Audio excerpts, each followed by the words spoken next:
काराकाट लोकसभा में पवन सिंह का स्टारडम बोलता हुआ नजर आ रहा है।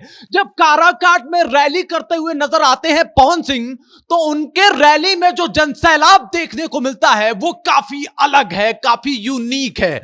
लोग घंटों तक वेट कर रहे हैं पवन सिंह का एक झलक पाने के लिए। बुजुर्ग, महिलाएं, बच्चे उनके दीदार के लिए पागल हैं और जिस तरीके से उनका इंतजार कर रहे हैं उनके रोड शो में वो काफी अलग है। और ये सब कुछ देखने के बाद विरोधी दल के पसीने छूट रहे हैं, उनके पांव फूल रहे हैं। नमस्कार, मैं हूं रजत और आप देख रहे हैं जनता जंक्शन। बात करने वाले हैं कारा सीट लोकसभा के बारे में। यह सीट वाकई हॉट सीट बना हुआ है और बिहार में इसकी चर्चा बहुत तेज है। वजह यह है कि वहां से निर्दलीय चुनाव लड़ने की घोषणा कर चुके हैं पवन सिंह और कह रहे हैं कि मैं यहां से निर्दलीय चुनाव लड़ूंगा। 10 साल तक बीजेपी में साथ रहे। बीजेपी ने उनसे कहा कि हम आपको आसनसोल का लोकसभा टिकट दे देते हैं, वहां से आप चुनाव लड़िए, लेकिन उन्होंने नकार दिया। पहले तो खुशी जाहिर की कि भाई मुझे टिकट मिला है, बाद में उन्होंने पैर पीछे खींच लिया और काराकाट से उन्होंने निर्दलीय ताल ठोक दिया है।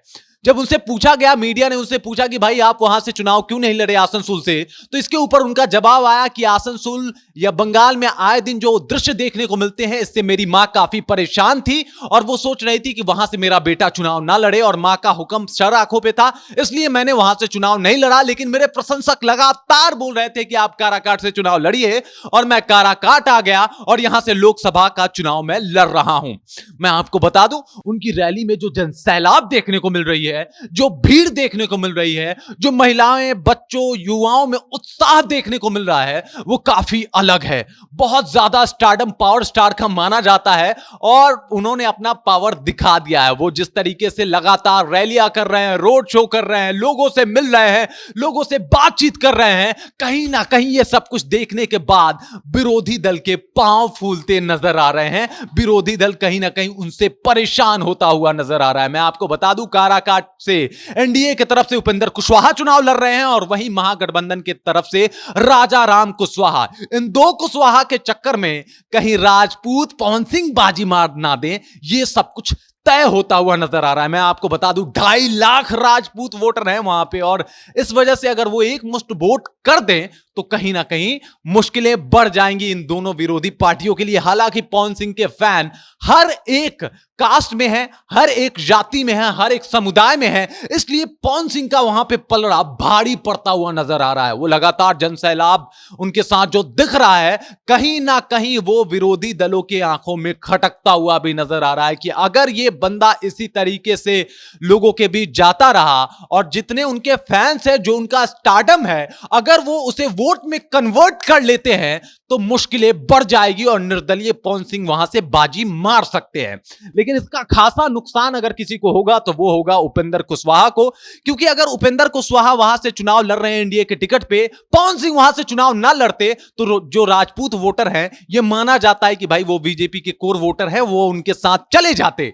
लेकिन अब जब पवन सिंह वहां से ताल ठोक दिए हैं निर्दलीय, तो मुश्किल में पड़ी नजर आ रही है एनडीए गवर्नमेंट वहां पे और एनडीए की तरफ से चुनाव लड़ रहे हैं उपेंद्र कुशवाहा। मैं आपको बता दूं, उपेंद्र कुशवाहा ये भी कहें कि भाई इस बार सबको पता है किसको वोट करना है, मोदी जी के नाम पे वो वोट मांगते हुए नजर आ रहे हैं। उनके पास बस यही एक बात है कि भाई मोदी जी के नाम पे हमें वोट करें और कोई उनके पास मुद्दा नहीं मिलता हुआ नजर आ रहा है। उधर राजा राम कुशवाहा जो कि महागठबंधन से चुनाव लड़ रहे हैं, उनका भी स्टारडम तो कुछ नहीं है, लेकिन उनका एक कोर वोटर है, वो है मुस्लिम और यादव वोटर। मैं आपको बता दूं, काराकाट में 3 लाख यादव वोटर हैं। अगर मुस्लिम वोटरों की बात करें तो वहां पे लगभग 1.5 लाख मुसलमान वोटर हैं। कुर्मी और कोयरी मिला के वोटर जो है वो 2.5 लाख हैं और राजपूत वोटर भी 2.5 लाख हैं।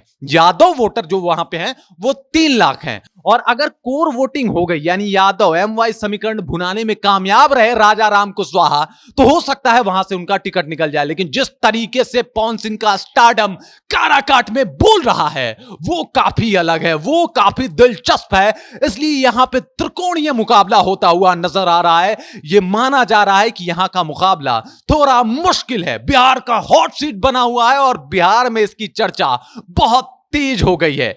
जब उनसे पूछा गया कि आखिर में आपने बीजेपी से कट के अलग होकर निर्दलीय चुनाव लड़ने का फैसला क्यों किया, तो इसके ऊपर भी वो ये कहते हुए नजर आए कि भाई यहां की जनता का यही मंजूरी था कि मैं यहां से चुनाव लड़ूं और जनता मेरे लिए सब कुछ है, इस वजह से मैं यहां से चुनाव लड़ रहा हूं। बाकी वो अपने भाषण में, अपनी बातों में लगातार कह रहे हैं कि भाई मैं भोजपुरी को अलग पहचान दिलाऊंगा, भोजपुरी को और बेहतर तरीके से मैं रिप्रेजेंट करूंगा देश और दुनिया में। इसके ऊपर आप क्या सोचते हैं? अपना राय आप हमें जरूर बताइए। पावर स्टार के स्टारडम के ऊपर आपके मन में, आपके जहन में क्या चल रहा है, इस बात से भी हमें रूबरू कराइए। और आपको क्या लगता है मामला कितना त्रिकोणीय है? किसके पक्ष में है काराकाट की जनता? कहां वोट कर सकती है काराकाट की जनता? कहां है कौन से वोटर? इसकी जानकारी भी आप हमें दे सकते हैं कमेंट में, कमेंट सेक्शन में अपना कमेंट, अपना राय, अपना विचार साझा करके। बाकी आप देख रहे हैं जनता जंक्शन और मेरा नाम है रजत।